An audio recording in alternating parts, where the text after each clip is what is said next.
announcement has been paid for by the nWBro's podcast. Ladies and gentlemen, it's Blade, Big Kev, and Karlifornia. It's the nWBro's podcast. Hello everyone and welcome to the nWBro's podcast here for episode 18.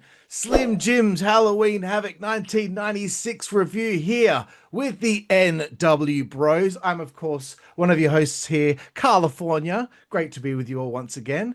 And of course my esteemed co-host right here, right now. First and foremost, Blade, what's going on, big man? I'm very excited to get into Slim Jim's Halloween Havoc. And I mean, we're picking up momentum, boys. We're getting multiple recordings. I think the steam's coming back into the engine, so I'm really keen. I am down with that, bro. And of course, someone else who's down with that. It's big, sexy Kevin Curran. What's going on, bro? Oh man, we're recording like 2 episodes in basically 7 days. You know, before I'd get my fix. We do the podcast, have a lot of fun, and then it'd be so long, and I'd be getting depressed and sad. This is great, you know. Yeah, it is great. You know what would be more depressing if this wasn't an NWO podcast and we were reviewing WWE. Fuck me, bro. It is so bad these days. And when you watch something like this show, it shows you how good things once were. But before we get to Slim Jim's Halloween Havoc, boys, we're again getting to know the nWBro's.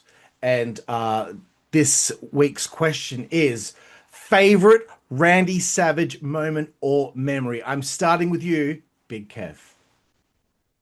Man, for me, like as a kid, when it was, I think it was Savage and Miss Elizabeth's, I think there was their wedding reception in the ring or something. They were doing something like that, and they were opening the gifts. Yeah, and the snake with Jake Roberts, with the snake and the cobra biting his arm.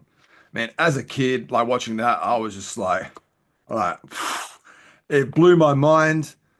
Like, yeah, I couldn't believe they would let, like, because you knew back then like wrestling was predetermined. This thing's got like fangs and it's in his arm and like that for me was just you know, a moment I'll never forget watching that on VHS when I was a kid. That was absolutely incredible. And the story later on, I'm not sure if you guys have heard it, with Jay explaining how that came about, and he had to because Randy's so paranoid, he had to let the snake bite him first before he would do this on camera. So that is so crazy. But yeah, what a, like, nuts. Like, that is crazy. I can't even believe they did it. That would blow a kid's mind. Like, how do you gimmick a snake like it's actually biting him? Blade, how about you? So funny, because I was gonna choose that. I was tossing up between this and my actual choice I went with. But I'm gonna go with his title win against the $1 Million Man. I think, and it's that thing of like that visual in the ring is a thing that sticks with me, where he's got like Liz up on his shoulders and she's holding the title, and like you're always rooting for them. And I think, you know, where we're watching now is kind of like harkens back to that again, where it's like, you know, the drama continues, but like the sort of, it's like, I guess that star-crossed lovers type thing. You know, you always want to see them come back together. Yeah. Yeah, okay, that's a cool one. Mine is more of a story. And it's just like a simple little story. I think it was 97 or 98, maybe 97. Macho's feuding with Diamond Dallas Page, and they're backstage in the locker room, and Arn Anderson walks into the room. He's the agent for the match. I'm not doing a Arn Anderson impression because after Blade nearly choked himself out last time, I'm afraid. But Arn essentially walked in and he said, so Randy, what do you want to do tonight? Because, you know, the top guys pretty much choose if they win or lose. And Savage, without even like skipping a beat, was just like, you know what, I think tonight I'm going to take the diamond cutter.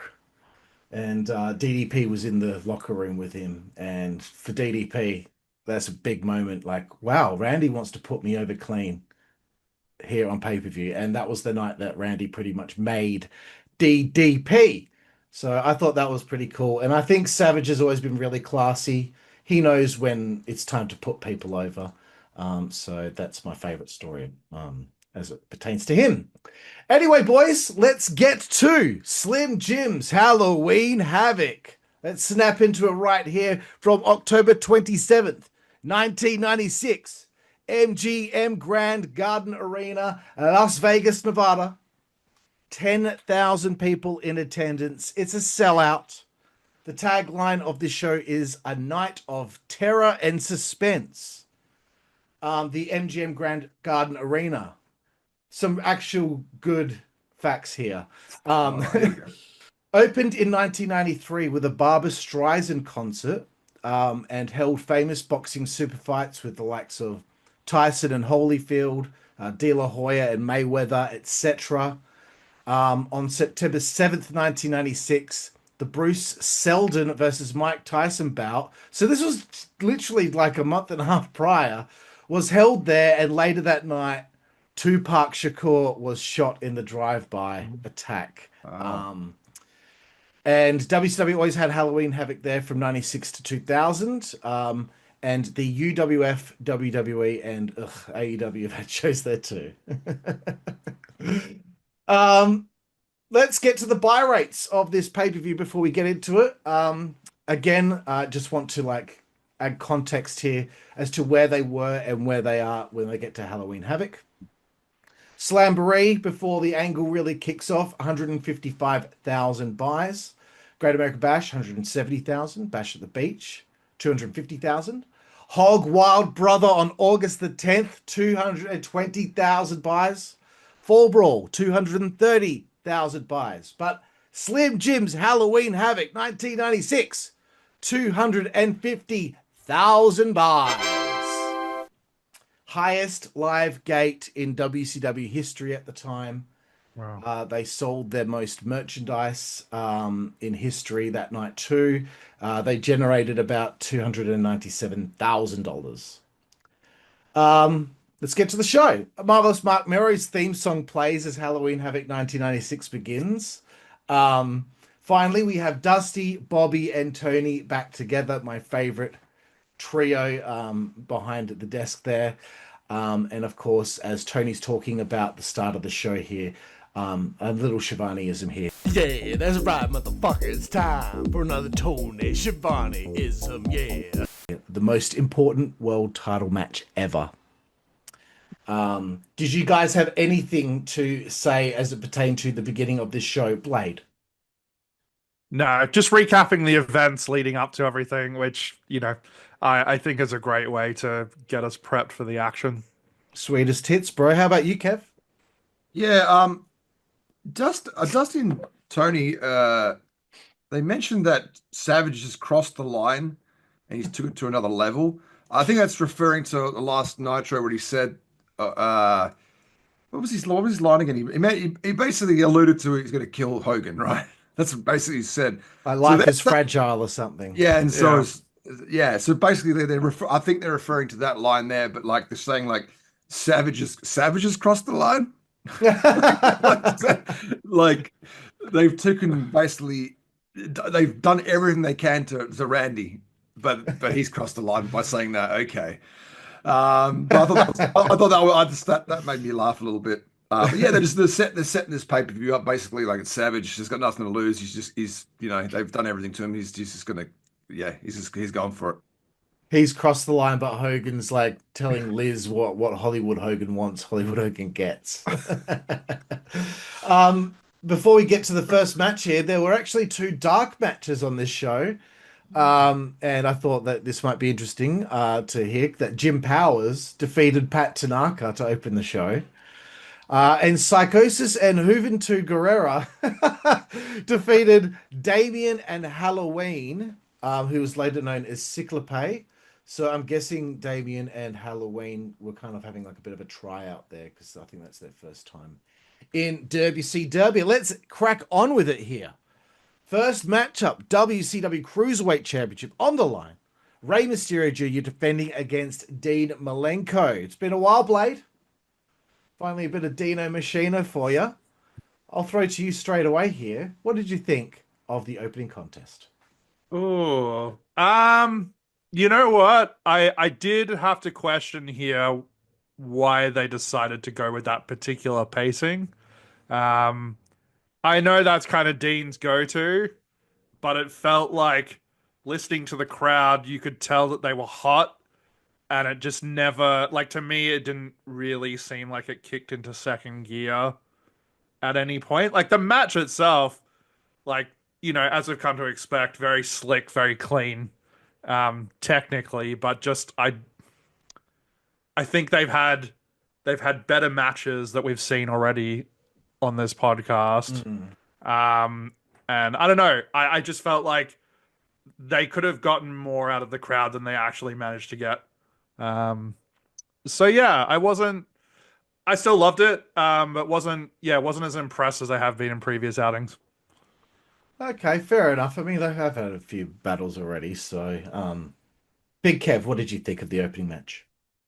Yeah, I think they from the last pay-per-view, I think Rey Mysterio's match sat kind of in the middle last time.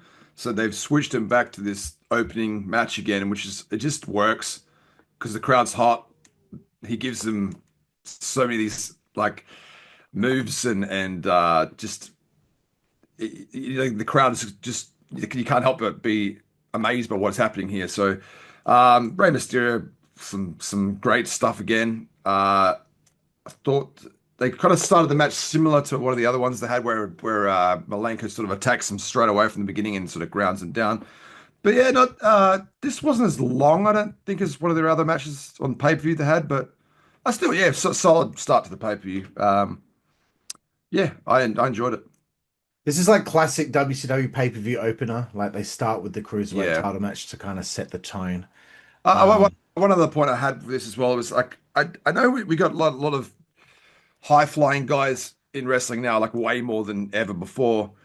But watching this match in context with what's going on now, it's like these guys are doing some high-flying stuff and quick-paced stuff, but still in the context of a fight, it still looks aggressive and still looks like they're fighting each other for the win. And I think that's very important, which it's kind of this kind of has been lost in translation to what's going on now. Like now it seems like they're co-hosting their moves together and they're all cooperating together. But this doesn't. This seems like they're wanting to win the match and fight. There's like a contest going on here. So that kind of element I really stuck out to me because I've watched a bit of wrestling, like modern wrestling, over the last week. So watching this, I was like, okay, you know, these guys are doing this, but in the context of it's a fight, you know, and that's kind of lost. I think that's lost. You notice the difference, and I hate when people are like, oh, you know, stop making fun of current day wrestling. You like the cruiserweights, like, no. When you watch it back then, it does look way more physical. Like you don't see them like their mind ticking over what their next spot is, and they do like sloppy things which clearly show that they're overthinking it and they've planned every minute and moment of the match. Even things like dives to the outside with these cruiserweights, like the dives happen and it's like happenstance, like the guy turns around just as the guy lands on him, not standing there waiting to catch him. So like there is a vast difference. These guys are fucking like tight. But yeah, they hadn't had much interaction along the way to this pay-per-view since Dean stole Ray's mask on Saturday night. I wasn't sure about Ray taking off the mask he was wearing to put the other mask on. That was a bit weird. I don't know what are you doing, bro? Like now it doesn't match. Actually, that might be a good Blade fashion tip right there. When you are around,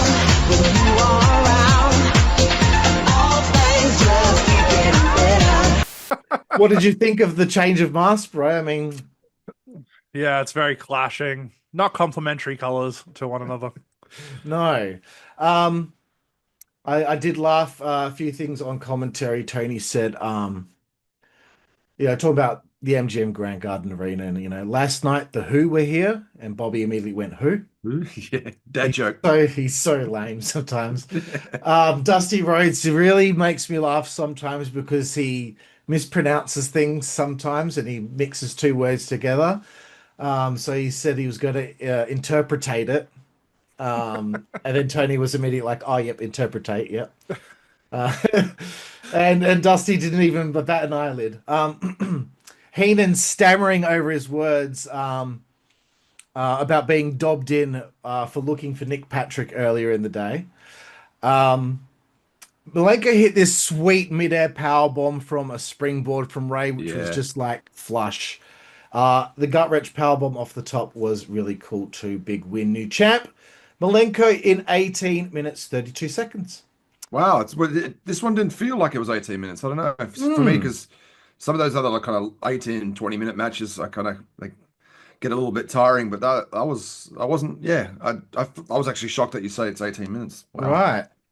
Right. It seemed to kind of fly by. Lee Marshall, he's back off the road now and backstage. Interviews Jeff Jarrett. It was almost a Lee Marshallism here. Saying it was the biggest match in Jeff's life. Was that a pun because it's the Giant? Maybe. Lee Marshall is a bit lame like that sometimes, but okay. Did you guys take notice of the ha ha ha? Yeah, of Jeff Jarrett? Yeah. He was doing it again. Did you count? No. 1, 2, 3, 4, 5, 6, 7 ha-has. I want to think.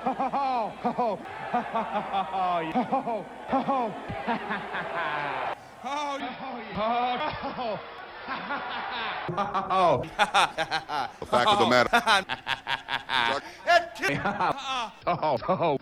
Whilst he's doing this promo. 7! Fuck me. And then Flair comes in, does what he does best. I'm starting with you, Kev. What did you think? The more I'm watching this, the more I feel like I don't think Jeff Jarrett has got all the pieces in place for him as a character and a wrestler just quite yet. You think from back then it was he's obviously still a veteran at this point. He's been around a while, but I don't think he really gets it until that second run he's in WWE when he starts like beating up women and stuff. So that Jeff Jarrett compared to this Jeff Jarrett is night and day. Like he becomes way better at everything. Yeah, he's been a good wrestler. Like he's got probably one of the best drop kicks I've ever seen. But as far as a character at this point, it's not quite there yet. I don't think. I mean, I think he'd been like a heel in WWF for years, so maybe he's like having some growing pains. Yeah, I definitely think he's misplaced. Bringing him in like in this kind of role, I've said that before, but I just don't think it sort of works for him. Yeah. But yeah, I think he's still not. Yeah, and the more I'm watching, I'm thinking he's not quite there yet. Yeah. Blade, thoughts? Yeah, as soon as I started listening to it, I was like, oh no, I can hear it. It's that glass shattering moment that now that you guys have pointed it out, I'm like, fuck, like he does say it a lot. They can't I can't not notice it. It's really bad. He also stumbles in the promo a little bit. He's like, get the job done. I'm always going to call him out. Like you said, Rick in his fine form as usual. Jarrett's weird here, and I think I talk about it later with the actual match, but I'm just like, he's so fucking naturally unlikable. It's hard to get behind him as a baby face, like in any regard. Especially that fucking outfit. Yeah, it does just make me want to punch him. Christ almighty. Well, all right, let's move forward, guys. Before we move on, just with Flair, I mean, he's injured, right? He's out for a while. But you don't see him. You don't see them sending him home. He's on the show. He's still contributing to the show, even though he's injured. Like that's you don't see that anymore either. Like someone's injured, they're gone. Like you can still do shit. You don't have to. You don't have to wrestle. So and Flair adds to the show because he's just so entertaining and yeah. I was like, wasn't CM Punk injured and they put him on commentary once for like a long time? Like, why don't they do that stuff anymore? Why can't people still be on the show? I don't know, man. It's just like you're sent home. Yeah. Anyway, Lord of the Ring, Battle Bowl ring. This has to be the last time they go on about this fucking ring. Dundale's page, Eddie Guerrero. Big Kev. Yeah, this is the match I wanted. I think it maybe the last pay-per-view when I thought it was going to be this, and then it was Chavo, and I was like, I don't get me wrong, I like Chavo. Just at this point, I don't want to see. I would have liked to see this match. So yeah, the crowd was hot for this as well. Nick Patrick was all over this match again. I like I like when Nick Patrick catches DDP putting his foot on the rope, the pin. He looks at DDP like he's just like super insulted. How dare you? How dare you do that? And then the sort of Nick Patrick spot with him like berating DDP after DDP sort of shoves him and then he pushes it back and he's in the corner and they make up with a handshake. That was really funny. Yeah, so shenanigans again from Nick Patrick. So he pretended to pick up the ring when he already had it in his pocket? Is that kind of what he done here? That confused me. Yeah, I think. Why does he have the ring? Yeah, that was a little bit funny. Yeah. It's so. I guess Eddie Guerrero's on that list of people he doesn't like now. I don't know. What's going on here? So yeah, he basically it's strange. I don't even know if this is followed up later on. I can't remember. Yeah, I'm not sure either. Blade, what did you think? Yeah, I really enjoyed this one. Agreed that Nick Patrick's hands were all over this.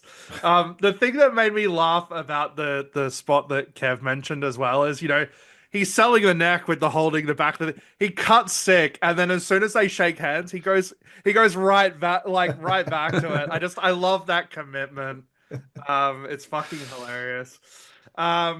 Commentary is debating the legitimacy of the injury, and then they're asking Bray, and they're like, "Well, you had neck surgery," and he's like, "Well, he's like, I don't know, I haven't seen the scans, like I can't speak to the veracity of the injury." It's just very funny stuff from them. I was also confused by the Battle Bowl ring and him having it. Like, I don't know why that was a thing. It also seemed like commentary was a bit sort of like confused, but. Yeah, the match itself, I actually thought was very, very solid. Another really clean, like no botch contest here. So we've had two very schmick matches to begin with.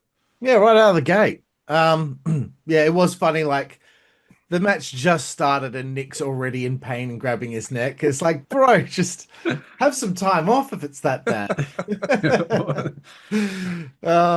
But yeah, I don't really have much else to add. I did think the finish was a little strange because it was just a full-on diamond cutter, like nothing kind of like a reversal out of nowhere. But then I read afterward that Eddie had a fever going into the match, and apparently he broke a rib, so they had to kind of do a different finish. So that was kind of why there was it was very like DDP won clean, like nothing kind of out of nowhere. It's like, and then the details of the ending of the match were like, I don't think everyone knew really on the same page what was going on. It seems like it was just like, he had it in his pocket, or no, he picked it off the floor. It was a bit strange. Yeah. I think also Shivani, like when Eddie is hit with the diamond cutter, he's like, it's pretty weak. He like landed on his arms there, like they were kind of expecting him to kick out. Yeah, I thought he was going to kick out. And then you're like, oh, and then they were like, oh, that's the 3 count, and you're like, oh, okay. Yeah, it was a bit strange, but again, another good match. And like DDP is so on the brink of turning babyface. I feel like he's starting to become over as a babyface, even though he's still kind of a heel, but he had to kind of go back to being more like a heel to get to this feud-ending match, which he won in 13 minutes, 44 seconds. Next, we're giving away the monster truck. Mike Tenay backstage. Randy's there to pick the winner. He seems in a better mood. I was like, I thought he was gonna be like really like you know how he was on Nitro, and now he's like all excited about pulling out the name. So and then like he pretends to rip the thing off and goes to pick the name and yells snap into it. And I believe Joan Machalik or something like that from Romulus, Michigan, won the monster truck. Blade, what did you think? Yeah, I also immediately was just like, how is this not coherent with the presentation that we saw on Nitro? Nevertheless, still very entertaining. I laughed multiple times. He asked the winner if they wouldn't mind running over Hogan with the monster truck, which I'm like, that's fantastic. And then also further goes on to say that he's open to going on a date with the winner in the Slim Jim monster truck. It's classic Randy. So I was still entertained, even though I did have to question, like, why was he doing this? Very weird. Yeah, Kev. Yeah, that was my question. I written my notes. Just what did you guys think of this? Like, I don't know. I don't know how I feel about it. It's like the last we've seen of him, he's very emotional and he's very down, and then he's like, whoops, back up to the normal Macho Man again. I don't know. I'd have liked to have, I'd have liked to seen that, focused, that's sort of like darker side of Randy before going into this match. So this kind of. Yeah, me too. I don't think it was a good move, to be honest with you. Why did that? I know it's Slim Jim's Halloween Havoc, and they had to do it at the pay-per-view, but like it just would have been better on Nitro. Yeah, well, maybe like Dusty could have fucking done it. Why did? Yeah. Anyway, Jericho. So I don't want someone who looks like he eats Slim Jims to be the Slim Jim guy, right? Exactly. Jericho's on CompuServe this time. No shirt. Dictating to a nerd, like he's telling him what to type into the chat room. I found that hilarious. Yeah, like why can't he do it? Yeah. Poor Ice Train. He probably missing getting on CompuServe there. Malenko with an interview with Mike Tenay after winning the championship. Blade, what did you think? Yeah, pretty brief and straight to the point. In trying to be funny, I said the man of 1,000 holds also is the man of 25 words or less. He's real brief and to the point. I guess that's Dean living the gimmick. Yeah. Kev. Yeah, standard fare here from Malenko. He's taking on all comers. He's a fighting champion, and he'll take on Rey Mysterio again. So yeah, it's just standard stuff from Dean. You know what? I saw someone on X. I think it was yesterday. They said something like, "Oh, Dean Malenko should have been like a main event guy in WCW," and I'm like, first and foremost, nothing against him. Fantastic in the ring, but could not be more fucking boring and bland on the mic. How is he going to talk people into the building? You out of your mind? You don't even think sometimes, you mutants out there. He makes Lex Luger look like fucking Barack Obama.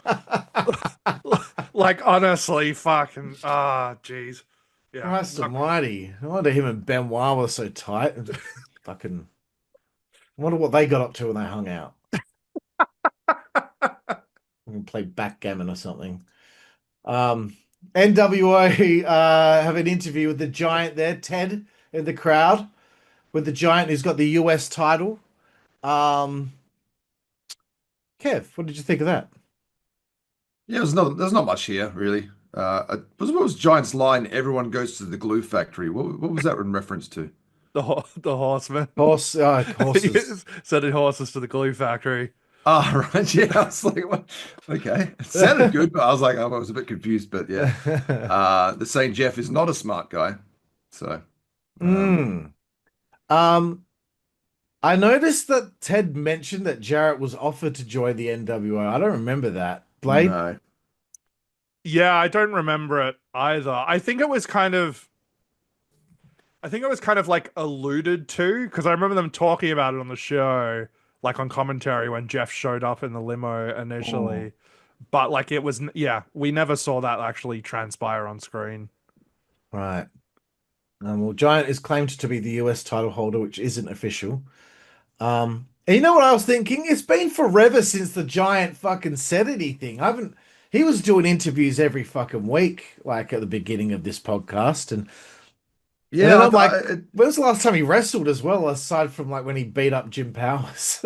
I kind of I would have been interested to see his trajectory if he didn't join the NWO and just what it was because he seemed to have really getting on his stride. He was really doing well there, and then he got brought into the NWO, and it's kind of like more members, and he's gotten sort of not that prominent spot he once had. But yeah, it would have been interesting to see where he would have went if he just got left to his own devices, like the way he was doing before. But you know, Yeah, I don't know. Part of me likes the Giant in the NWO. Another part of me feels like it doesn't fit because he's kind of becoming forgotten about and he's in the background. And he's barely having matches on television and everything. But anyway, speaking of the Giants, WCW US title is apparently supposed to be on the line here, even though Tony was just so upset at Nick Patrick for holding the title up because it's not actually a title match. Giant and Jeff Jarrett here, so they pivoted. Obviously, this is supposed to be the Giant versus Ric Flair. Big Kev, what did you think? Tony had a good line. I think it was I think the Giant hit Jarrett and he said Jarrett's teeth are somewhere in Rio. That was pretty funny. I liked when Flair grabbed the microphone. Just being so yeah, he tells Jarrett to kick the Giants NWO ass. That was good. This match went a lot longer than I thought it would. And then it was a DQ ending, right? Yeah. And then the Horsemen came out to the ring, and yeah, it looks like that's that feud's back on now. Yeah. You know, more so than I think probably the Arn Anderson will probably focus on this now. Yeah. Blade, did you have any thoughts here? Yeah, I think, funnily enough, I feel like my emotions about Jeff Jarrett at the moment are sort of reflected by the audience a bit. It does not seem like they particularly enjoy him a great deal either. It seemed like he got audibly booed quite a bit at the beginning. I also laughed at the Rick getting on the mic mid-match thing. I was like, that's the most Rick type shit to do. The fact that also at the very beginning of the match, he got his own entrance as a manager, that shit never happens. They always come down with the wrestler that they're supporting, but Rick has to get his own special entrance. I love that. We have another addition to the fucking Giant shitty wrestling move compilation. He does the world's worst looking backbreaker on Jarrett. Oh, yeah. It's so bad. He seems to have a problem with it at this point in his career. I don't know if he tries to pull the bump sometimes, but it always looks very. Do you know the funny thing is he does that, or he always looks after people and places them down, and then he does that to Randy, like the other week. Can you meet somewhere in the middle somewhere? Yeah. Double J tried to pick up Giant. I was like, that's wild. Where did that come from? And then, yeah, I think that I was surprised by the ending with a DQ finish. And the crowd also seemed like they were not particularly fond of that either. It was when the Horsemen came out. Seemed like there was a lot of booing from the audience. Yeah, I guess they didn't want Giant to be beat, but they didn't want Jarrett to lose this early on, so they kind of booked into a corner, I suppose, but I don't know. Like at the beginning of the match when Jarrett, I think he was, quicker than the Giant, ducking and weaving and then strutting. That makes me want to see the Giant kick his fucking ass. It's so annoying. Like, I thought Ted should have been at ringside as well. I think there should have been some sort of interaction with Ted and Rick throughout the match. Um, I thought like, a double figure four spot might have been cool. We did get a high body deal at one stage, which is good. You know, Flair's good. He was sneaking around, distracting the giant. The ring post is the big man kryptonite as usual. Um, I was really scared he was going to do another choke slam on the floor, but I thought when Flair low blowed the giant and it was a DQ finish after 9 minutes 54 seconds, I thought Jeff should have been mad at Flair. Like, fuck, man, like you got me DQ'd, but whatever. Horseman made the save, whatever. This was just, yeah, they just probably had no idea what to do with Flair's injury and all that. Ted on the mic says the Giant gets a mark of the win column for the NWO. He puts over Jericho, and he's taking on Six. Six lets us all know that Chris Jericho is a fine young athlete. As did Ted. They said it like 3 times. Did he say it as well? Yeah, I was like, Jesus Christ. There's got to be something about that makes them laugh. I don't know. Yeah. But yeah, Six obviously wants the Cruiserweight title now after his big win over Arcabella on Saturday night. Blade, what did you think? I mean, yeah, I do actually sort of like that they're using these to sort of link into the next match and then having them enter through the crowd. And I loved the whole idea of having the entrance like in the crowd with their own sign and stuff. Agreed. I quite enjoyed that. But yeah, the fine young athlete thing made me laugh because they almost say it back to back. Like Ted says it and finishes speaking, and then Six says the same thing like 15 seconds later. It's ridiculous. Kev, what did you think? No, I don't have a hell of lot to add to this. I think this kind of match there wasn't a hell of a lot built for it either, was there? No, not really. It was kind of like so it's kind of there's not much meat on the bone here to sort of. I think it was just a match for Six to get a win, and I mean Jericho's had a few wins under his belt, so it's not going to really hurt him too much. So yeah, it wasn't much here for me. Not a problem. Continuing with you, Kev. Here, your thoughts on the match between Six and Jericho? I mean, them two together were pretty good chemistry. I thought they were a pretty action-packed match. We started seeing the Dungeon and Doom in the crowd during this match. Is that correct?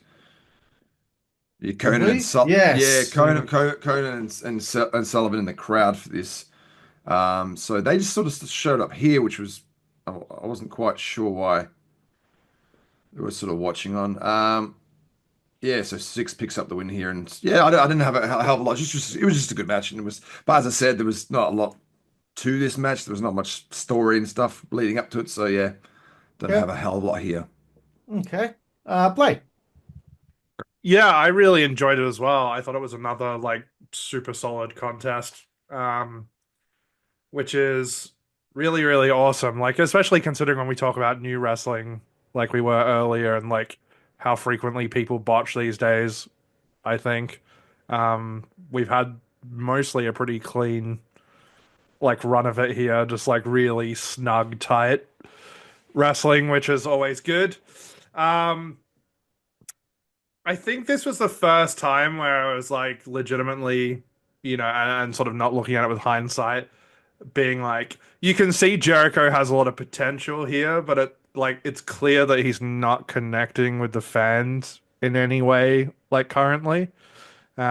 He's kind of just the like white meat, come on, baby face. And it's very funny to see him at this early stage and then like think about what's to come. Yeah. But yeah, like super solid. I really enjoyed the match. It was probably the one I was the most curious to see because I'd never seen them wrestle each other before. Right. Okay. That's cool. This is also the first one where it's kind of really blatant now that Patrick's. Yeah. It's crooked. I think it's like now there's like they're really starting to go. Come on, this is getting ridiculous. No, goblet counts in his neck, and yeah, so Jericho's on the shit list for him as well now. What a fucking cunt. I was excited to see Six wrestle for the first time since that Duggan match. Bobby's making me laugh so much in this show. Dusty and Tony were getting annoyed at Bobby being honest about something to do with the NWO, and I think Tony said, "I'm sure their paychecks are good," and Bobby was like, "You're kidding." Like as soon as money's mentioned, he's already considering to jump ship. Tony quotes I think 3 teams that Chris Jericho's father, Ted Irvine, played for. I can't remember all of them. I think one of them was the New York Rangers. There was 2 others. And Bobby said, if you without missing a beat, if he was so good, then why do they keep trading him? just throws Jericho's dad under the bus. So fucking good. Now correct me if I'm wrong. Is this the first time that you see someone from the NWO doing this? With Six doing it? Yeah. Not quite sure. I just always associate doing that like as something Six does. Like I just always remember him doing that. But I don't know. Yeah. I was just thinking, like, I feel like I haven't seen Nash or Hall do that yet. Obviously, the other guys haven't done that yet. But don't know. I was just thinking, like, you know how most episodes, Kev, you'll let us know you noticed that this is the first time this happened, or this is the first time I mentioned the Wolf Pack, or this and that. So I was just thinking, maybe, but not sure. Definitely a possibility. I wonder if all this kind of stuff they do is sort of stuff that comes from the clique and the things they did together, and it's sort of they've took that and then brought it into this sort of world. I feel like that's where the origins of all this sort of stuff comes from, like the Wolf Pack saying wolf, like the pack, or I feel like it's always comes from that sort of clique. It's maybe stuff they did behind the scenes or on TV. I'm pretty sure it was something that they did. Like, there's a picture of them all back in the WWF days, and they're like a big picture. There's Paul Bearer and Steve Austin. They're all drinking, and like all the NWA or the clique guys are doing that. Yeah. I can't remember who was the first one in that group to come up with it, but like it's a Turkish mafia thing. I don't know. I have a feeling that it might have been Sean Waltman who thought of it, but context. It's true. Sean Waltman, better known as Six, was the one that suggested they copy the symbol of the Grey Wolves, a Turkish far-right political movement who have done some pretty fucked up things. Let's lighten the mood, though. Another hand gesture I like is the Shocker by the band Steel Panther. 2 in the pink, 1 in the stink. That's some good shit. And if you don't like it, you can go fuck yourself. Again, Nick Patrick like taking forever for the counts when Jericho's in charge. Spin kick 1, 2, 3 counts just normally. 6 wins in 9 minutes 49. And it was just hilarious seeing Nick Patrick helping Six away from the ring. Oh dear. Here we go. Mike Tenay with Lex Luger. What the fuck was what was with his hair? Yes. What was with his hair? He looked like He-Man. I don't know. Did I tell you guys? I went on X after that moment, after it happened. I screenshot it, and Lex had just actually put out a tweet on like, "Oh, what a beautiful day it is today." And I sent the screenshot as a message, like not a message, as a reply to his tweet. I said, "Hey Lex, sorry for the random question. I'm watching Halloween Havoc 96 at the moment. What was with your hair? Like, did you put in too much conditioner or something? Because like people have talked about this for years. What was going on there?" And he just liked the comment. He didn't like, "Oh, come on, man, please give me the insight." Give us some juicy info for the podcast. I wrote that my next note was, "Blade, you are loving this." Luger with the bed hair and touching himself. Any extra thoughts here, Blade? Yeah, some garbled metaphors about a garden, and then he forgets to use the word question for a second time and goes, you've tested and questioned me a lot. And I was like, dude, come on. Like, you've got 30 seconds. Like, you just need to remember like 50 words. But he can't seem to do it. God bless him. Kev, anything? All I put in my notes was, what the hell was that promo? Like, I was like, what did I just watch? I don't even know what it was. I wrote down one line that he said. He said, "The crop is harvested. It's not a bed of flowers. It's cactus." That promo was cactus, bro. Why does he make me laugh more than anyone else? Like, I'm almost in tears every single time you guys are talking about his segment. It just makes me laugh so much. Because you can tell he's trying so earnestly and he's so fucking bad at it. That's what makes it hard, is you're like, appreciate the effort, but it's not good. It makes me like him more, though. I don't know. Me too. What it is. I was just thinking that. I like him more and more by the weeks. Yeah, there's something endearing to him trying so hard and always just somehow fucking up a little bit. And after he's probably just like, fucking hell. He's just standing there like, fuck's sake, I can't believe it. Fuck me. Anyway, Lex Luger, Arn Anderson. This one's been built up pretty strongly on television going into this. Lex wins in 12 minutes, 22 seconds. Big Kev. Yeah, I think this match was designed to show a very aggressive side of Lex Luger. He wasn't really aggressive in this match. Even when Mark Curtis was hurt, Luger took advantage of that and started bashing the shit out of Arn with the chair repeatedly, like bang, bang, bang. Yeah, which is kind of a little bit out of his character. Dungeon of Doom we're watching on again here. Yeah, it's good solid match. Luger racks Arn and taps him out. He won't let go. He's just very aggressive from Luger here. And you've got Flair coming to check on Arn at the end. But yeah, like as I said, I think this was a match designed to maybe bring out another side of Lex Luger here. We haven't seen this kind of side of him. No, even Bobby mentioned Luger's hair. Like straight away, like what's with his hair? Blade, anything to add here? Yeah, it was I thought Lex actually wrestled pretty clean here. Yeah. Very nice press slam that he did on Arn with a clean lift, and a clean lift on the torture rack as well. Which was good. I love when commentary gets a bit sidetracked and they start talking about Bula Bula, and then Dusty's trying to explain what it is and where the term originated from, which was apparently Buddy Holly's girlfriend. Very, very weird, but I love that sometimes where it's just like they're not paying attention. Yeah, they really wanted to reiterate on commentary as well, this whole, like, as Kev mentioned, more aggressive side of Lex Luger. That we haven't really seen a ton of. At the end, when the Horsemen came out, I was kind of expecting them to turn on Arn a little bit. I don't know. It just I got that feeling too. I was like, what happens here now? Like, because I'm putting on the stretch and I'm like, oh, they're just going to put the boots to him now, but then they got him out. So just an interesting vibe at the end there. But I thought this was a decent match for what it was.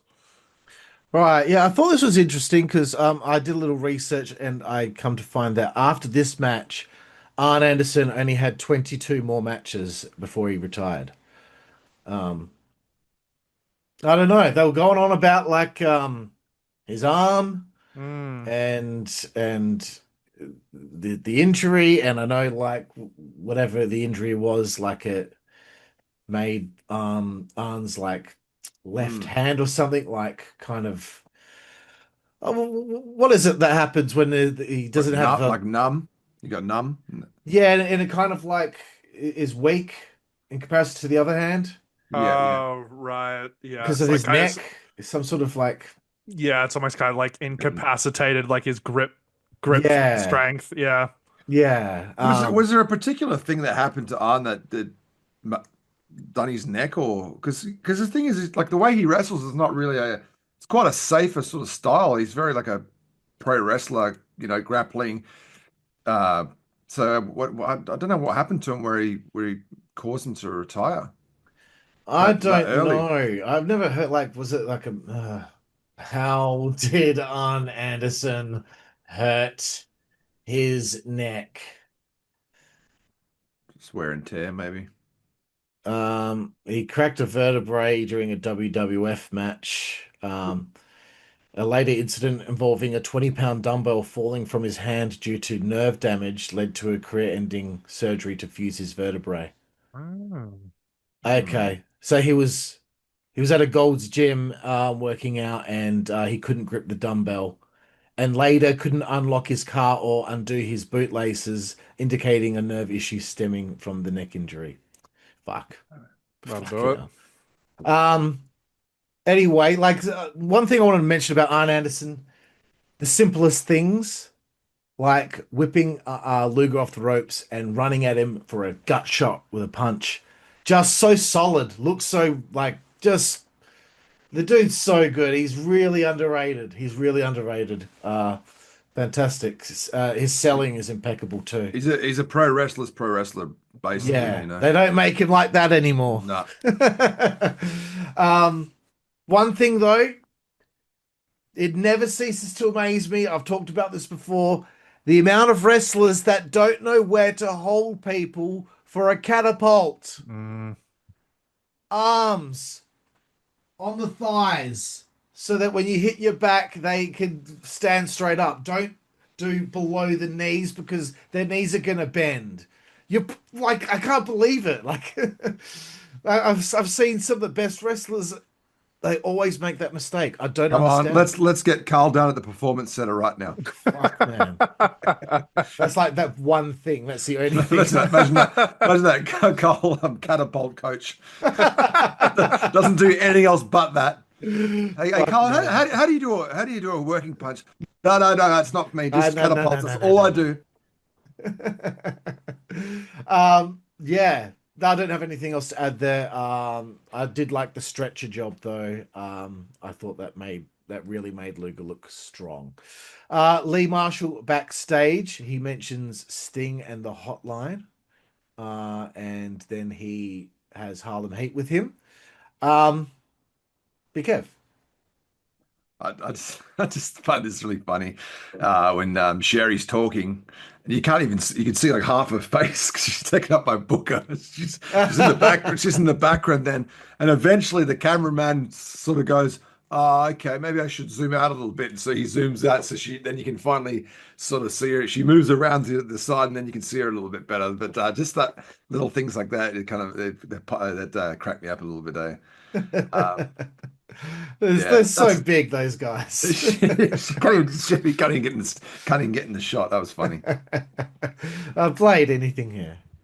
I thought it was not a terrible promo. I can't remember if I mentioned this before. Maybe I feel like I did on an earlier episode. But Colonel Parker's accent, is that put on? Because he sounds like a Muppet. I don't know. I'm pretty sure that's. I'm sure he exaggerates a little bit, but yeah, it was an interesting one. I couldn't also then help but reflect on when we were talking about last week about the optics of the team, and you gave us that information. And I was like, fucking hell, that's wild. And that's where that kind of left it for me. So yeah, I'm having a weird time looking at them now and not thinking about it. I'll be honest. Well, you know, he won the boys in a card game. Fucking hell, that's so fucked up, man. Okay, let's move forward. Faces of Fear. Taking on Benoit and fucking Mongo. Blade, what did you think? This was stiff. Real stiff. Like, I mean, obviously the Faces of Fear boys are stiff and Benoit, but they were really laying those chops and strikes in. I thought Mongo was actually okay here. I mean, not inspired, but I thought it was serviceable. I didn't see him make any egregious botches, which was nice. Dungeon of Doom getting involved at the end made it. The dusty finish of it all was like sort of a bit hectic, I thought. But I did like the strategic sort of like the commentary had layered in, like how, you know, Rick had gone with Arn, so there was only a couple of horsemen around, so the Dungeon of Doom, you know, take their opportunity and attack the boys while they're outnumbered. Yep. Oh gosh. Big Kev. When was this match added to the pay-per-view? Because I didn't recall it. I think the week of. Or was Yeah, it? okay. Because one note I wrote was I thought going towards this pay-per-view they were doing this thing with Benoit and Rick Steiner and Scott Steiner and Mongo. Yeah. I think Scott Steiner isn't cleared to wrestle or something like that. We haven't seen him wrestle in weeks. I thought they were going with the Horsemen and the Steiner brothers before pivoting, obviously, to do the Faces of Fear and the Horsemen. Because if you kept the what's it called, our boys who just got released, Jesus, why can't I remember the name? Uh, they just had the tag team titles. Oh, Public Enemy. Yeah. So if they kept Public Enemy around here, these two teams, you could have done a match, number one contender or something here. Once again, this match doesn't really have much of a build. Yeah, so that Halliburton suitcase is they got the win from that again. But the Faces of Fear get the heat back by smacking him at the end with the Halliburton. That was yeah, well, once again, it's real hard to sort of when there's not much story behind the match. So yeah, hard hitting match. Yeah. Yeah. For those out there who've been following along the last few weeks in our just befuddlement at the Public Enemy's title reign and then losing the belt 8 days later or however long it was. They left on October 15th. They left WCW on October 15th. And I couldn't find any reason as to why. They go to ECW after this for a little while. And then they eventually have that ill-fated run at the WWF. The only real notes I had was Mongo and Meng were kind of standing off with one another, and Meng was like doing like a sumo kind of thing, like the sumo stomps. And then Mongo did the sumo stomps. And I'm like, he does the sumo stomps like he's never been an athlete. He is so awkward and uncoordinated for like a Hall of Fame NFL player.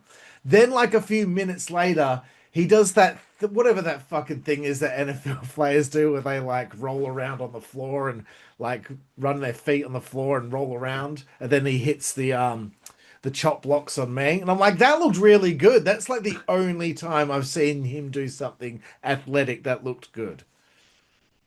And I still love him. Barbarian's belly to belly off the top on Benoit was fucking insane. Oh, yeah. You see how far he threw him? But yeah, anyway. Horseman win. Benoit, McMichael go over in 9 minutes 23. The dungeon arrived. They attacked. I'm like, where's Max Muscle and Hugh Morris? And the leprechaun is gone now, by the way, guys. That didn't last long, did it? The dungeon actually laying some people out. I thought it was hilarious, and Kevin Sullivan was taking off his shirt right to woman's face, and I think he said, "I'll show you why I'm still the man." And I was thinking, if the Horsemen are getting upset over the past few months over getting beaten up by the NWO, they should really be upset now because they're getting beaten up by a group that gets beaten up. Anyway, throwing to Ted DiBiase in the crowd. I like that he's setting the scene, and he says NWO 2, WCW 0. I don't have any other notes on this. I don't know if anything else happened. Blade, did anything else happen there? No, he's just hyping up for the tag title match.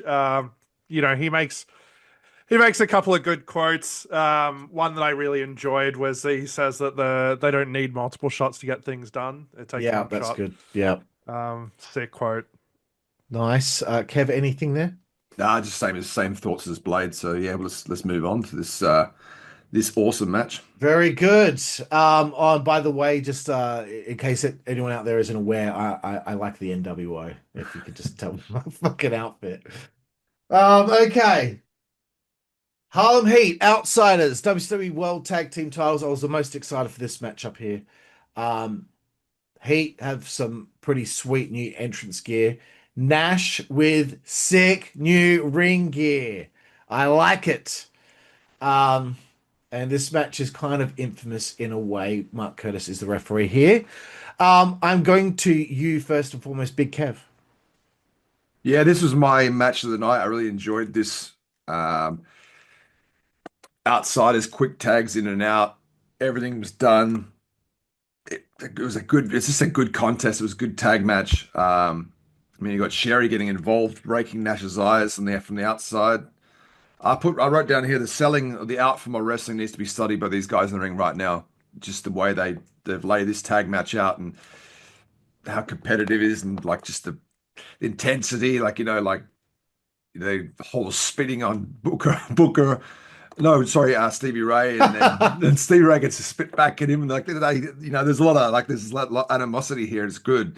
I love the bit where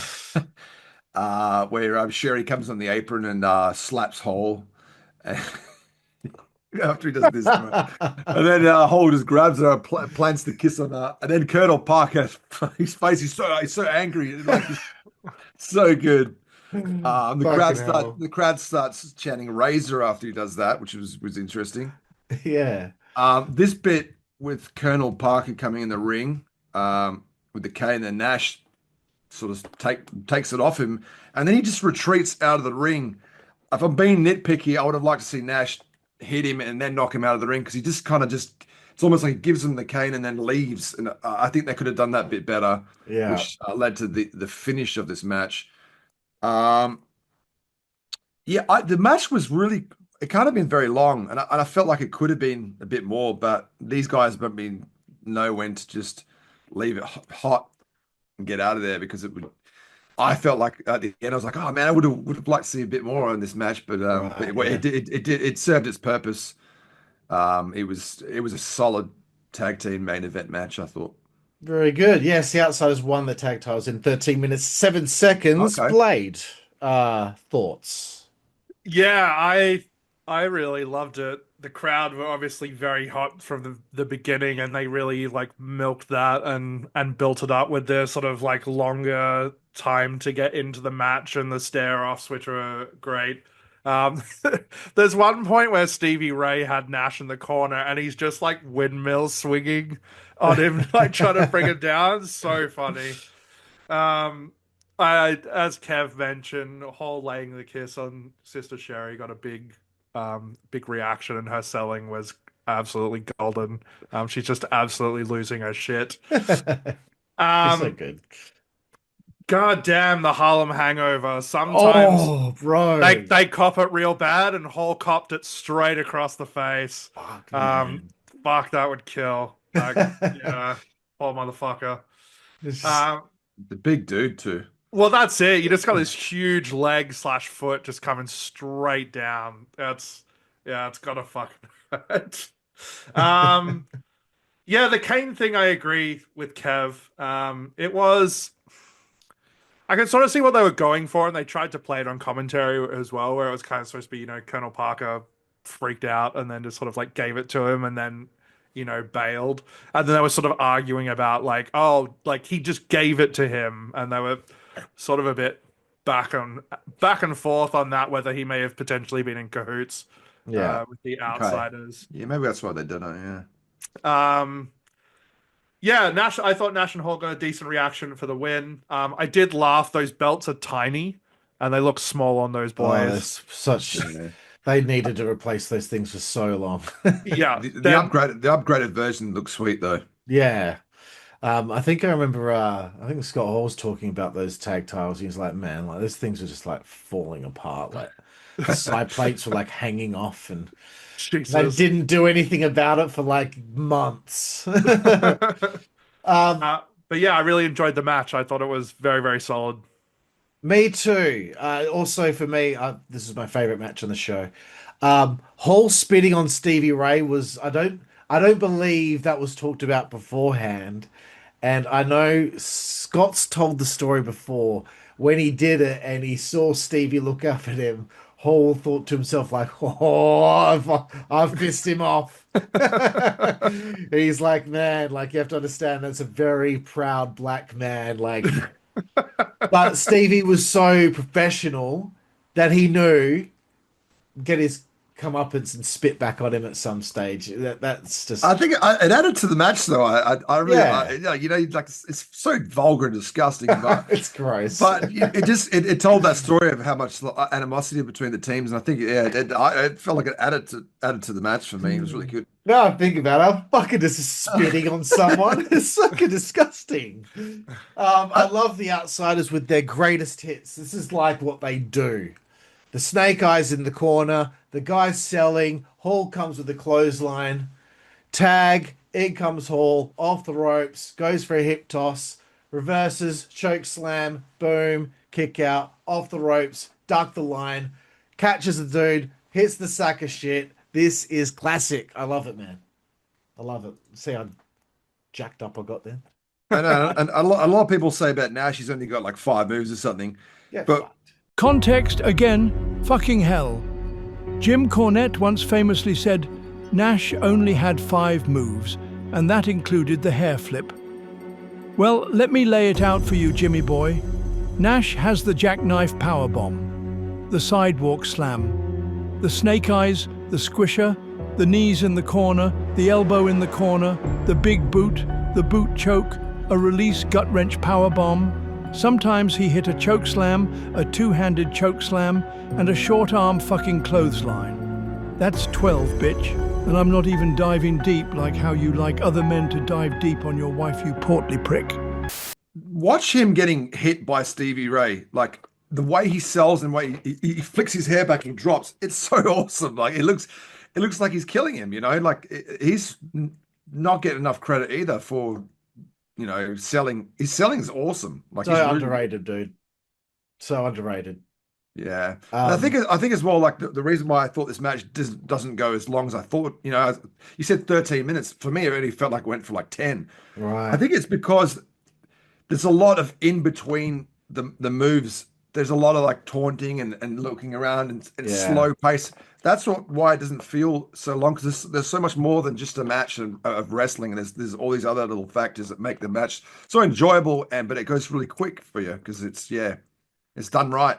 Yes, I wrote here, Hall and Booker bring the sizzle, Nash and Stevie bring the steak. I was quite proud of that one. Nothing else really to add. It's just the Harlem Hangover was... Anyway, let's move forward, boys. Hogan is on the mic. He talks about Santa with muscles being out this week. And Hogan has a buzz cut. Blade, what did you think? Oh man, that hair was wild. I was like, this is like some Timu Hogan knockoff type shit. I was like, what is going on here? Questions were answered, obviously, a little bit later on. That Slim Jim outfit on Macho Man, wow. Talk about all-time looks. It was certainly a look, complete with the Macho Man monster truck with its own cowboy. So fucking sick. Insane. I immediately, when it was coming out, I was like, where's Miss Elizabeth? Like, she is very conspicuous in her absence here. And then literally about 30 seconds later on commentary, they also raised the same question, which was good to see that they kind of shone a light on that very early. I really liked Hogan in this match. I thought he played his role so well. Like he's just, you know, we talked about for quite a long time, he's really like building up his building blocks in terms of like how he's going to operate as a heel. And I think this is another really good step in that direction. Like he was powdering so much and like being so frustrating. And I was like, man, I just want to see Macho Man like absolutely clock him. So when that comeuppance comes, it's excellent. Keeping his sunglasses on while he's wrestling, diabolical shit. Wasn't it all like one? What, the sunglasses and the hair all? Yeah, it was all part of a thing. Yeah, fucking hell. When that came off, the fans absolutely lost it. As did I. It was just a lot of. I think it was a really great show of like character work from the two of them, and I think whilst not like a technically a wrestling masterpiece, like it got done what I think it needed to. Um, and yeah, I thoroughly enjoyed it. I think Hogan's on the rise here as a heel. Yeah. Yeah, it was a big build up to this one. Um, I think as Hogan was walking out, I think Bobby said he must have used half a gallon of Rogaine. The hair was popping me because I was like so stupid to make it about Savage being bald when Hogan's more bald. Like after this blood feud that they've had. Big Kev, anything to say here about our main event and Hogan with the buzz cut? Yeah, this is enjoyable. It served a different purpose, and it's a different kind of match than all the rest of them, which is it's always good when we get a variety of matches. Do you notice they fucked up the intro with Michael Buffer? Michael Buffer's starting to do the intro for Hogan, and then they start playing Macho Man's music over the top of them, trying to introduce Hogan. Oh, right. Yeah. And I'm like waiting. Okay, fucking turn the music off. What? And it just kept on going and going. And then finally they paused the music, and then he finished what he was saying, and then he started the music again. Typical WCW. Savage brings out that sweet monster truck with his trademark hat on top of the. That was cool. Little hat. We got Randy Anderson's the referee, but I was thinking to myself, I could see him not lasting here. Oh my God, bro. I like Savage's line before the match starts. He says, "Get your two stooges, goons, and bag carriers out of here so I can kick your ass." That was good. How obnoxious was Hogan's hair? He's just so obnoxious. And the thing with him getting his hair ripped off, he's not afraid to to make fun of himself, which is a good thing. It adds to it. I thought he was playing the chicken shit heel like to perfection here. Like he's begging Savage to not him, and then it's like it's just we finally get Elizabeth. Hogan more like disgusting behavior, grabbing Liz in front of him and doing all that kind of shtick. Actually he used Liz to get back in control of the match, and then we obviously get the ref bump, refs down. Oh my God, bro! Here comes Nick Patrick.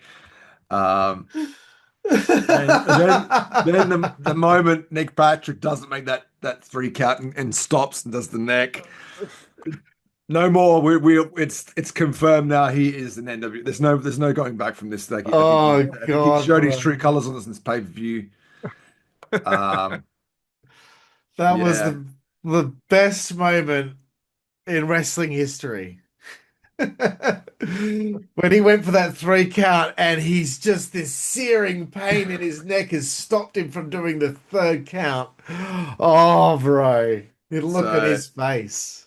So basically Savage has got fucking screwed here big time. But yeah, there's a few sections to this, so I guess I'll leave it at the match. But yeah, I enjoyed the match. It was obviously I always want Randy to win, but I thought I think Hogan was in really top shape here. Like he was really ripped and lean. I'm not sure if he had to do that for the movie, but yeah, he was in we used to see in Hogan the big sort of the bigger Hogan, but this was more of like a leaner Hogan. I think, he was in good shape. But yeah, good match and good pay-per-view style match with a lot of moving parts. Yes, there was. And it's like every time they get to these pay-per-view main events, they've built things up so well for so long, like it's like at a fever pitch as it's about to happen, like we have War Games, we had the Bash at the Beach, Hogan and the Giant. So yeah, another great main event here as far as I'm concerned. I loved it. I did think the hokiness of the buzz cut was a little out of place considering it's a bit of a blood feud, but it's not like the end of the world. The beginning of the match is really infuriating because you want to see Randy fucking finally get his hands on Hogan, but Hogan keeps escaping or gets the advantage on Savage early on. You get really frustrated watching it. I did laugh at Tony Schiavone saying that monster truck was what the fan was going to win. And very quickly, someone must have been to his in his headset and said, "No, no, no, no, no, no, no! It's not. They're not winning that one." Who like and where would someone put a fucking truck like that if they want it? Randy understands that selling is important for the crowd to give a fuck about him. I did laugh when Randy grabbed the wig and put it on himself. Fucking hell. Yeah, Liz's stuff was all really good. The Nick Patrick moment really just, because like I've seen this before ages ago, completely forgot about this. As he's doing the count, I'm like, wait a minute. I'm pretty sure like he fucking doesn't do the third count here. I was like crying with laughter. Of course, Giant with the third worst choke slam of all time on Randy on the outside. And there we go. It's over. 18 minutes, 37 seconds. Giant wakes up Hogan, and Savage is helped out. Before we get to the final ice bath. Yes, the ice bath. That's right. He came out with a fucking bucket of ice. Have you guys done an ice bath before?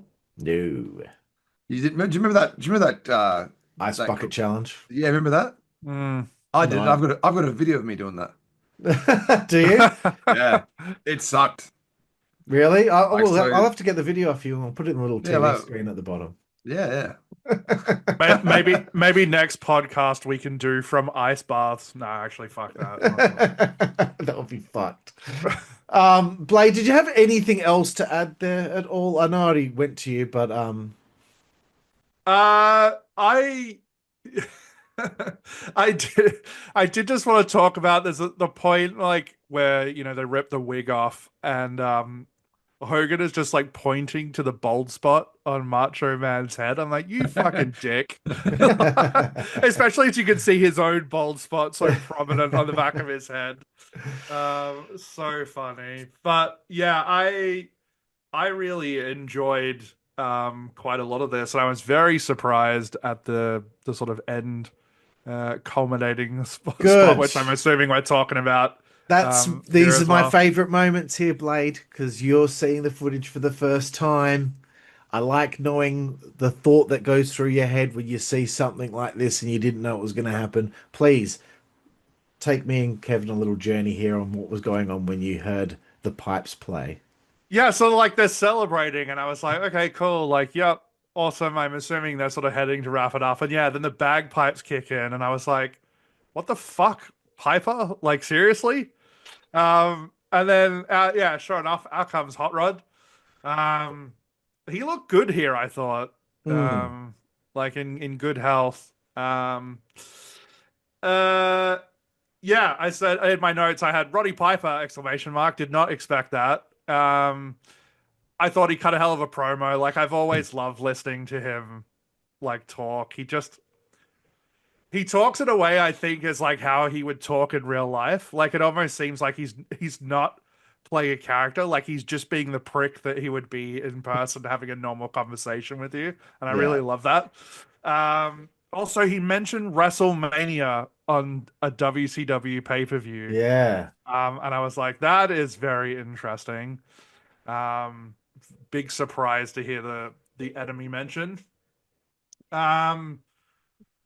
I was also very curious about the fact that they went off the air before it seemed like they wrapped the promo up. So I don't know if they sort of went off script at a point. I can certainly see that happening with Piper being involved. But yeah, I'm very curious to see what they're going to do from here. Like, if this is the next program that they're going into. Yeah, I'm keen to actually see this come to fruition under the WCW banner. And yeah, I love Roddy Piper. He's an all-time classic. Yeah. Yeah, certainly was quite the moment there. Big Kev, your thoughts on the Rowdy one showing up? Yeah, it's funny how we in the last couple of weeks of the show on the Meltzer segment, we heard nothing about Roddy Piper showing up. One thing. No. Interesting that, right? Yeah. Yeah, I found this segment. I seemed to be there was actually some sort of communication issue between Hogan and Piper because Hogan was talking over top of him, and you could see Piper was getting a bit pissed, or vice versa. And there was one point where Piper said, "Shut the hell up, man!" Like the way he said it was like I felt like there was some sort of like yeah, some heat here of some sort. It seemed that the whole segment was a little discombobulated for me. Although good, it just seemed like there was something off with them two, with the back and forth. Um, yeah, the show ending with the show still going was yeah, there was something. As I said, something's went wrong here. I was went long somewhere, and then they've run out of time. I'm pretty sure my memory on Nitro we get to see the whole lot. Um, but yeah, there's a couple of good lines from Piper here. I said when he was 15 years old and he was wrestling. He goes, what were you doing? Playing the bass guitar in Tootsie's Bar and Grill. I really like that. That was really funny. And the way he just kept referring to Giant as Sprout. Yeah, that's great. That was funny too. Yeah, it's I mean, as far as Piper sort of referring to himself just as big of an icon and star as Hogan, yeah, I'm not sure about that, but yeah, definitely legendary status of Piper. But maybe at this point, I'm not sure that with Piper, but yeah, it was sort of like their careers are sort of paralleled with each other, and so now we're gonna do it one more time in WCW. Yeah, it's exciting stuff. And really like the perfect person to bring in after like he's run roughshod, he's fucked Sting over, he's fucked Savage over, things aren't going very well for WCW. Who's the one guy that they could bring in that would be like the ultimate thorn in his side, and it's a perfect person. But yeah, I loved it. As far as like what happened at the end of the pay-per-view, I don't know. I don't know if it was kind of like how sometimes they go off the air as something's happening, like like it's a cliffhanger type thing. Hmm. But I think they just ran out of time. Um, but yeah, awesome stuff. Great way to end the show. So at that point, guys, I would like to first and foremost get your rating for the show out of 10. Kev. Hmm. Um, I mean, on paper, this was stacked with some big matches. I felt like some of them didn't really like the Giant and Jeff Jarrett wasn't great. And you had two kind of matches that were a bit cold as well. Didn't have really much build up. So all in all, it was still pretty solid. I'd give it an 8. Very nice. Blake. Yeah, I would echo Big Kev's sentiment. I think that there was some really like awesome, especially like top and beginning of the card, some really good stuff. I think maybe it sort of died in the water a little bit more in the middle. Just the build or lack of build, honestly, hurting some of them. But yeah, I would say 7.5 or 8. I'm in agreement there. Okay. I went with an 8. I just thought it was a very solid card, and despite two of the matches not really having fairly appropriate build, but like as far as stories concerned, like they're on fire right now at the angle. Like it's almost as if I would say like it doesn't get any better than this, but it actually kind of does. I think anyway, but it's pretty flawless at the moment. Performer of the show. Big Kev, who'd you select as performer of the show? Um, I don't know. I have to. I think the Outsiders and the Harlem Heat were really top notch. I think I'd give it to all four of those guys. They put on a great classic tag team match. I can't give any because you can't give it to one and not the other. They put on a great match all together. So yeah, that match and all the guys are involved in that match. Excellent. Blade, how about you? Oh, I gotta go with Vincent.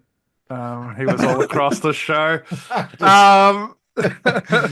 Just flanking Ted. No, I'm actually going to go with Hollywood Hulk Hogan for this one. I just thought in that main event, like, such great character work. He was such a fucking absolute monstrous pain in the ass. And I love that. I love that, like I said, I really wanted to see Macho Man get his hands on him. Like, it built, even though, like you were saying, it's frustrating, I like the build of that anticipation. I think he's really hitting his stride here as a heel and the leader of the group. So yeah, I'm going with the Hulkster. Very good. Well, I'm going with Nick Patrick. I'm sorry, but just the look in his face when he hurt his neck on the 3 count. Yeah. Nah. I mean, this is another point with the pay-per-view as a whole. I mean, just imagine us being teenagers and watching that separately. What are you doing? You're calling each other. Yeah. Fucking Piper's here. Yeah. You know, like it would be like that. You know, you there's something to talk about here at the end of the pay-per-view. Every time something big happened, if I knew, like, my friend Mike would be watching at the same time, it will be like a race to see who got to the telephone first to call and go on about, oh my God, did you see the Big Show joined the NWO on Raw?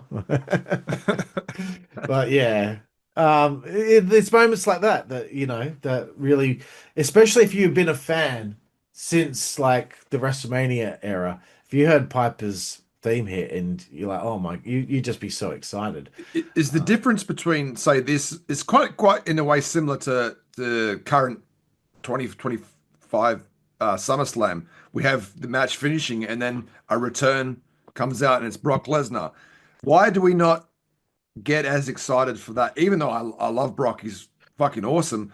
But the thought for me of it's Cena and him again to wrestle, it doesn't have that same I don't have that want to see that again. Whereas this is like, okay, these guys had a feud way back when, and now it's like they're revisiting it. It's a mass. It's a shift from one company to the next. There's a lot more to it. So, I mean, similar execution where they get a returning star at the end of the show, but it's not as Why is that? I don't know. I guess, like, Hogan and Piper hadn't feuded in what, 13 years or something. So it's exciting because everyone remembers it, but it's from so long prior, so it's like exciting again. But Brock and Cena wasn't that long ago, you know? Yeah. I don't know. I think things just felt more prestigious back then, but I'm probably got the rose tinted glasses on. Anyway, let's talk about other ratings here. IMDb, guys. From 131 votes, 6.3 out of 10. And cagematch.net from 70 votes, 6.37 out of 10. So the mutants don't really like it. Usually our ratings are not too far from theirs as well, but this one's a bit of a big gap. Yeah, I think I don't know. They're looking for in-ring stuff. Speaking of people looking for in-ring stuff, before I get to what Dave Meltzer had to say in the Observer, star ratings of the matches. Meltzer gave Malenko and Ray 4 1/4 stars. DDP and Eddie 2.5 stars. Giant and Jarrett 2 stars. Six and Jericho 3 3/4 stars.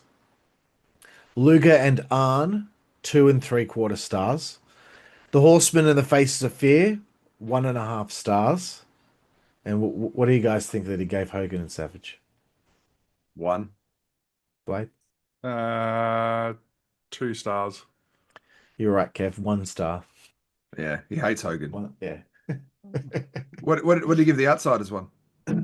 Oh, did I not say that one? Shit. No. Oh my god. Oh dear, what a fuck up. Here it is. 3 1/4 stars. So that's more than I thought he would. Anyway, let's 1 star. Yeah. Come on. Dude, well, like, it's like they botched anything. Anyway, let's get to what Dave Meltzer had to say.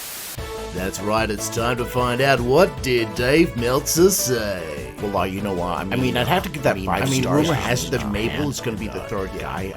In the Observer, I believe it's from November 3rd, 1996. Roddy Piper agreed to a deal with WCW and made a surprise debut at the end of Halloween Havoc. He came out and cut a meandering promo on Hogan that ended up getting cut off on pay-per-view because they ran out of the 3-hour time window they had.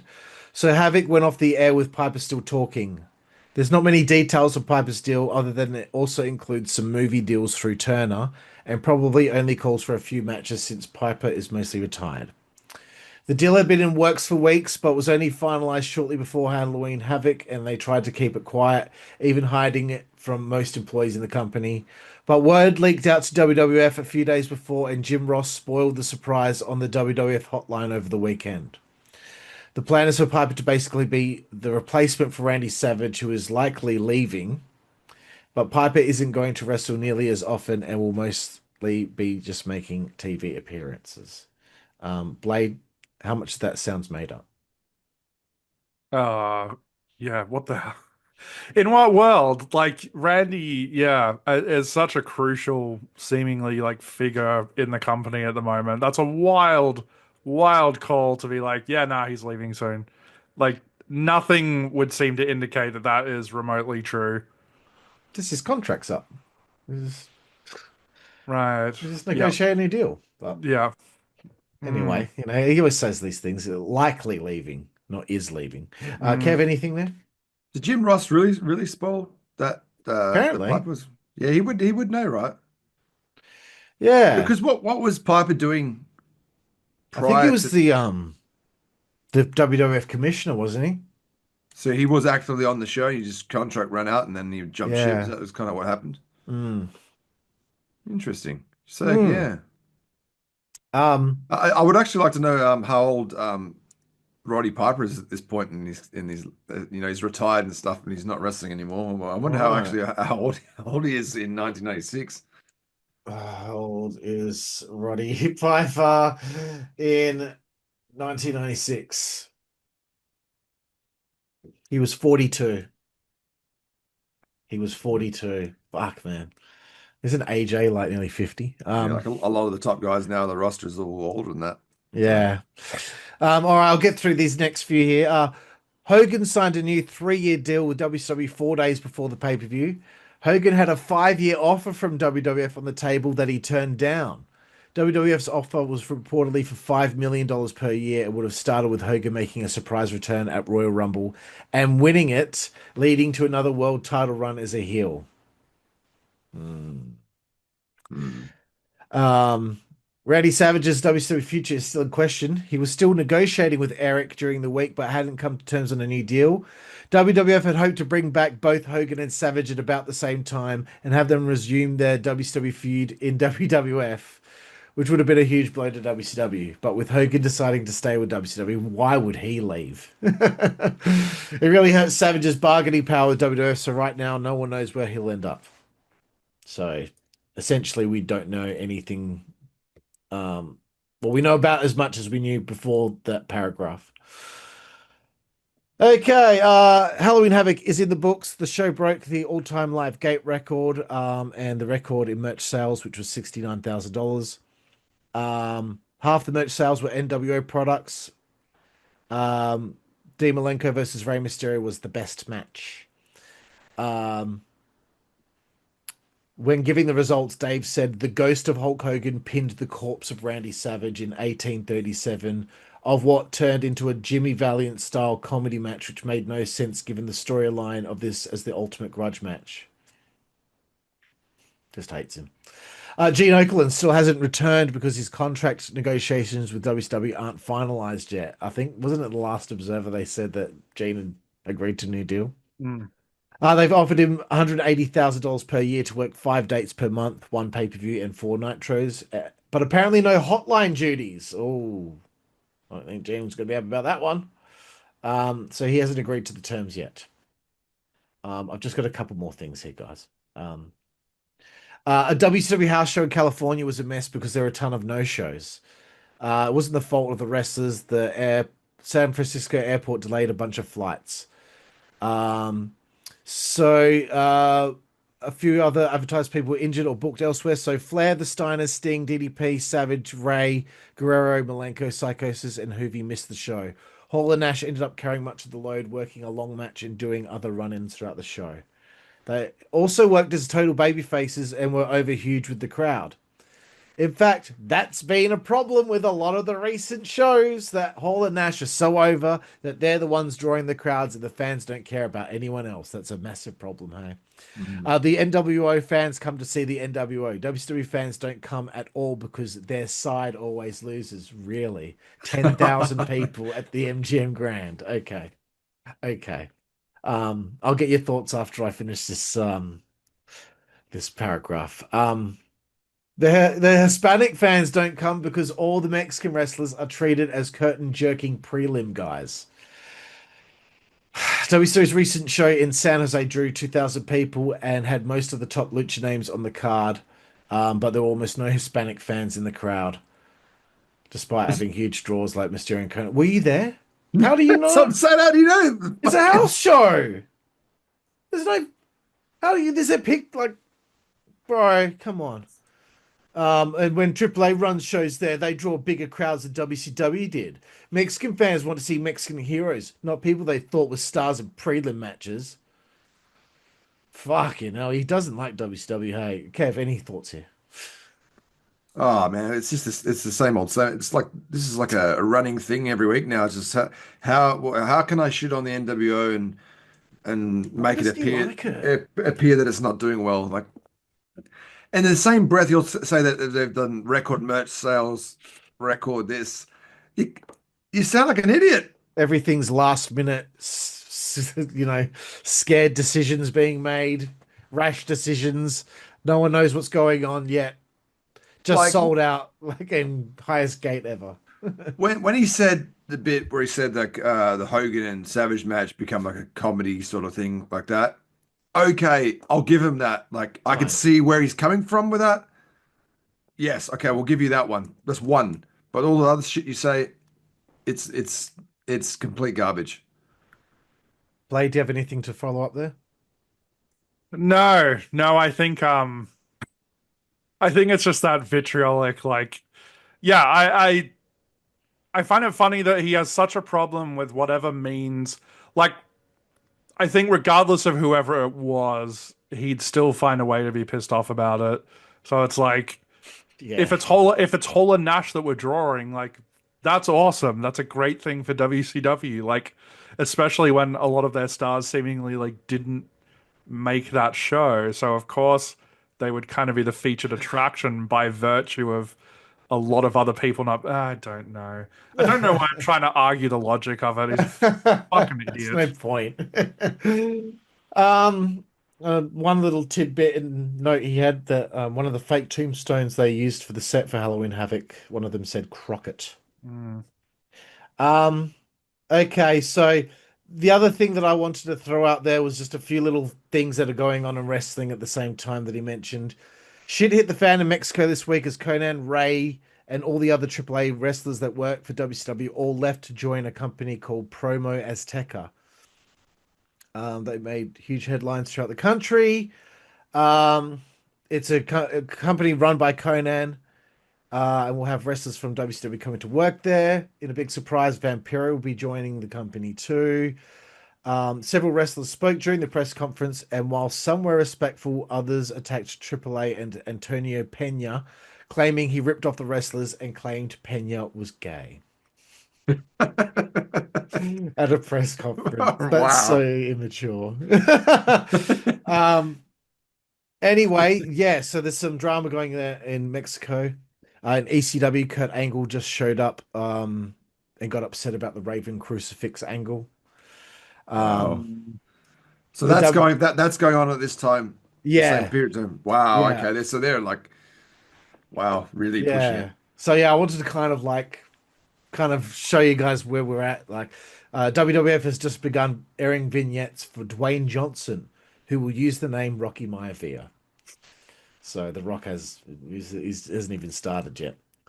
And the last thing I wanted to mention, I thought this was fucking hilarious, and it's actually true. USWA's return to Monday nights didn't help, as the latest show once again only drew 375 fans. The week after drew 800 people because Sid Vicious worked the show. Here's the fucking awesome thing. In unrelated news, USWA also has a wrestler named Macho Warrior Rick Hogan. Wow. Whose gimmick is that he basically acts like all four of those guys. I want to see this so badly. Dude, I Googled it, and it's actually... There's a whole article on him on WrestleCrap.com. Man. Oh my God, it's fucking hilarious. Yeah. We're going to have to do something with that. I don't know what, but... Why have I never heard of this before? I've never heard of it either. And what's his name again? Macho Warrior Rick Hogan. Oh God, that's so good. Oh my God, what a fucking awesome idea, but also horrible. It sounds like someone's first creator wrestler. Yeah. Oh wow, I have to see this. This is amazing. Anyway, that comes to the end here, guys. Did you have any final thoughts, Blade? No, really solid pay-per-view. Slim Jim Halloween Havoc was one for the books, I think. But yeah, I'm very curious to see where we're heading now with Roddy Piper being in the mix. The NWO are picking up steam. So it's an exciting time. I imagine it would have been an exciting time during that period as well to be a WCW fan. There's just a lot of stuff going on. Yep. Big Kev, any other final thoughts? Yeah, it's funny. It's funny watching this back because like I've seen it before, but I remember thinking in the last show we done, I was like, man, the NWO's got all this power. They're getting more people, and like WCW doesn't have much of an offense. There's not many people. Sting's gone, and then when Piper comes out, I was like, oh, that's right. Yeah. So they're another person to sort of go against them as well. So yeah, it was it's very clever of them to do this, to keep it going. Yes, I'm loving it. I'm really excited to see what happens next. I kind of can't remember very much. So really chuffed to see where we're at so far here along this NWO journey we're doing together here, boys. Kev, where can everyone find you? Kevin Current Music is where you can find me on most social media platforms except X. I'm Hailmary Kev on there. If you want to check out my band, Hailmary, which I encourage you to do so, that is Hailmary Band on everything but Facebook, which is Hailmary Band page. And that's me done. Excellent. Blade, do you have anything to say to any of the nWBroites out there? Yes, hopefully, now that we're picking up steam again and things are rolling along, we'll see it return to how it was previously. We're picking up some good momentum there for a bit. So yeah, please keep liking, commenting, and all those things. And yeah, we'll keep producing these because it's been really great. Like I've really loved getting back into the thick of it, especially with a lot of tough stuff going on for a lot of different people. Like I think this is something that we all see as a bit of a central point where we can come together and have a good chat and a laugh for a couple of hours. Yeah, very good, bro. And I want to give a shout out to Corey Quinn, who is keeping up with every episode of the nWBro's podcast. I dig it. Thank you, bro, for your support. And a shout out to Tom Olson, who 7 hours ago is the latest subscriber to our channel. Cheers, Tom. Hope you're enjoying the show. I'm a little upset. We haven't had any trolls in a while. No. No. I want more trolls. It's kind of fun. Like the Not too many. Just one now and then. It's kind of... Yeah, the Meltzer segments aren't getting anything like they were before. We were getting like fucking 600-700 views or whatever. and now it's like 23 for the last one. And if you're listening to this podcast, which is episode 18, is that correct? Mm-hmm. Go back and listen to number 17 and get those fucking views back up, because it'll match all the other ones. You know, we need some help with that. For some reason, that episode, but YouTube wouldn't allow us to reach anyone. I don't know why. 48 views. There may have been a few C bombs or F bombs, and we've been sort of banned. I don't know. I've got to stop saying the C word. Jesus Christ. And before we sail off into the sunset, guys, I just wanted to show another thing that I have. It's a glow in the dark WCW nWBro transfer. So right there. Oh yeah. Where the big boys play. Yep, glow in the dark transfers. It goes on your shirt, does it? Oh, it's like a patch. Select a cotton t-shirt for this purpose. Okay. I don't know if I want glow in the dark logos on a shirt, but anyway. Well, thank you guys. I've had a great time once again, and thank all of you out there for joining us here for the nWBro's podcast for Slim Jim's Halloween Havoc, Karlifornia, Blade, Big fucking Kev, and we will see you down the road. Thank you. I love how it's like, man, I really need to stop swearing. Swears at the outro. Emphatically. Big fucking Kev.